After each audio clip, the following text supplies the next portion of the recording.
Hello students, welcome to BTech की पढ़ाई। तो इस वीडियो में हम देखने वाले हैं बेसिक्स ऑफ इंटीग्रेशन, जो हमारा ऑलमोस्ट सारी यूनिट्स में यूज़ होगा। इंटीग्रेशन कहीं पे सिंगल इंटीग्रेशन, कहीं पे डबल इंटीग्रेशन, कहीं पे ट्रिपल इंटीग्रेशन। तो स्टार्ट करते हैं। सबसे पहले एक्स की पावर एन का इंटीग्रेशन क्या होगा, एक्स की power n plus one divide by n plus one. ठीक है। उसके बाद वन डॉट डी एक्स का इंटीग्रेशन क्या होगा, एक्स प्लस सी, या फिर सिंपली डी एक्स का इंटीग्रेशन क्या होगा, x plus C. Sine theta का minus cos theta, cos theta का plus sine theta, secant square theta का tan theta, cosecant square theta का माइनस कोट थीटा। अब क्या होगा, आपके क्वेश्चंस में ना साइन थीटा नहीं मिलेगा, साइन एक्स दिया मिलेगा। तो वो आपको रिमेंबर करना है कि साइन एक्स दे रखा है तो क्या हो जाएगा, माइनस कोस एक्स प्लस सी। कोई फर्क नहीं पड़ेगा इस सिंबल से। ठीक है। ई की पावर एक्स का ई की पावर एक्स रहता है, वन अपॉन एक्स का क्या हो जाएगा, लोग एक्स। रूट एक्स का क्या हो जाएगा, एक्स की पावर हाफ है तो यही वाला फॉर्मूला लग जाएगा, बट ये कॉमनली यूज होता है तो आप इसको एज इट इज रिमेंबर कर लो। ई की पावर ए एक्स डी एक्स का क्या हो जाएगा, ई की पावर ए एक्स अपॉन में ए पावर उसमें ना पावर में, तो इसलिए ये डिवाइड हो जाएगा। साइन ए एक्स का क्या हो जाएगा, माइनस कोस एक्स, साथ में पावर है तो वो डिवाइड में आ जाएगी। जैसे ये एन था ना पावर में एन, तो डिवाइड में पावर में एन आ जाएगा। सिमिलरली जो हमारा ये फॉर्मूलाज है, ये दो तीन, ये हमारे बहुत ज़्यादा यूज़ हो रहे हैं इसमें। ठीक है।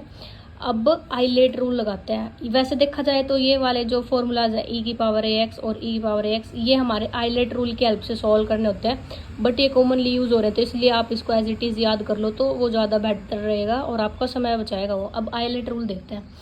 आइलेट रूल क्या होता है, basically I stands for inverse trigonometric functions, L stands for logarithmic functions, A stands for algebraic functions, T stands for trigonometric functions, E stands for exponential functions. अब क्या होता है, कई बार है ना इन फॉर्मूलाज से हमारा आंसर निकलता नहीं है। अब जैसे हमारा क्वेश्चन है कोस एक्स और साथ में ई की पावर एक्स, इसका तो कोई फॉर्मूला मैंने बताया ही नहीं आपको, चलिए बता रखा है, कोई नहीं। दूसरा ले लेते हैं, एक्स साइन एक्स, इसका देखो मैंने आपको कोई फॉर्मूला नहीं बता रखा है इसमें पूरे में। ठीक है। तो ऐसे क्वेश्चंस को सॉल्व करने के लिए क्या यूज़ करते हैं हम, आइलेट रूल। अब आइलेट रूल क्या कहता है, आइलेट रूल ये कहता है कि उसमें दो फंक्शंस होंगे हमारे वन और टू के नाम से। अब उनको वन और टू कैसे नेमिंग करनी है वो मैं आपको बताती हूँ।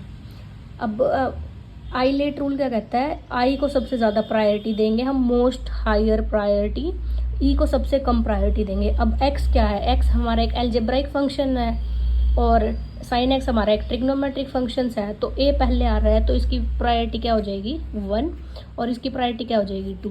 ठीक है। तो अब ये हमारा हो गया, फर्स्ट और सेकंड डिसाइड हो गया। अब हम इसको सॉल्व करते हैं। अब सॉल्व करने के लिए क्या है, शॉर्टकट मेथड है ये।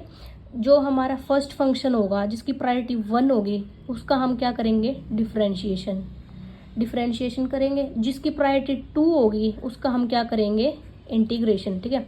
अब देखो जैसे एक्स कोस एन एक्स का बता रखा है यहाँ पे एग्जाम्पल, पहले जो हमारा गिवन फंक्शन है उसको एज इट इज लिख लो। अब एक्स की डिफरेंशिएशन क्या होगी, वन, वन की डिफरेंशिएशन क्या होगी, जीरो, जीरो आने तक करना है हमें ये। ठीक है। अब कोस एन एक्स है हमारा सेकंड फंक्शन, सेकंड फंक्शन कोस एन एक्स है, यहाँ पे सेकंड प्रायोरिटी इसको दे रखी है। अब कोस एन एक्स का इंटीग्रेशन करना है। कोस एन एक्स का इंटीग्रेशन क्या होगा, sine n x by n. ठीक है। अब sine n x by n का फिर इंटीग्रेशन करना है। साइन का integration minus cos n x का एन एक्स। अब यहाँ पे एन था, एक एन नीचे था, एक एन ऊपर था, तो ये क्या हो जाएगा, एन स्क्वायर। ठीक है। अब फिर इसकी फिर इंटीग्रेशन करनी है, तो कोस एन एक्स की इंटीग्रेशन क्या होती है, sine n x minus as it is यहाँ पे चला जाएगा। अब एन स्क्वायर था यहाँ पे नीचे और एन ऊपर है तो क्या हो जाएगा, एन क्यूब। ठीक है। अब ये जीरो तक करना है। अब क्या करना है आगे, जो पहला है उसको प्लस लेना है, फिर माइनस, फिर प्लस, फिर माइनस, ऐसे अल्टरनेटिव्स प्लस माइनस लेते चलना है जब तक आपका जीरो अचीव नहीं हो जाता डिफरेंशिएशन में। ठीक है। अब क्या करना है, प्लस लगा के इसके आगे प्लस एक्स ब्रैकेट लगा के क्या है, sine n x by n, फिर क्या सिंबल है, माइनस वन, ब्रैकेट में क्या है, minus cos n x by n square plus zero into ये minus sine n x by n cube. Zero के साथ में कुछ भी मल्टीप्लाई करोगे तो क्या वैल्यू आएगी, जीरो। हमारा अल्टीमेटली क्या वैल्यूज बच गई, ये दो वैल्यूज बच गई। इनको हम फर्दर सॉल्व करेंगे। ठीक है। और इसका एक डायरेक्ट फॉर्मूला क्या होता है, फर्स्ट प्रायोरिटी वाले फंक्शन को एज इट इज बाहर रखेंगे, सेकंड वाले का इंटीग्रेशन करेंगे। ठीक है। सॉरी, माइनस इंटीग्रेशन फर्स्ट वाले फंक्शन का डिफरेंशिएशन करेंगे इनटू सेकंड वाले की इंटीग्रेशन, फिर इस जो बीच ये पूरा निकाला डिफरेंशिएशन ऑफ फर्स्ट और इंटीग्रेशन ऑफ सेकंड, इस पूरे की जो भी वैल्यू आएगी उसका हम फिर फर्दर क्या करेंगे, इंटीग्रेशन। तो मेरे लिए तो ये थोड़ा मुश्किल है, तो मैंने तो खुद अपने टाइम पे ये शॉर्टकट ट्रिक यूज़ करी थी। तो आपकी चॉइस, आप डायरेक्ट फॉर्मूला याद करना चाहो या शॉर्टकट यूज़ करोगे तो आपका टाइम बचेगा और यूनिवर्सिटी में आपके मार्क्स भी नहीं कटेंगे। मैंने खुद यही ट्रिक यूज़ करी थी। Thank you everyone.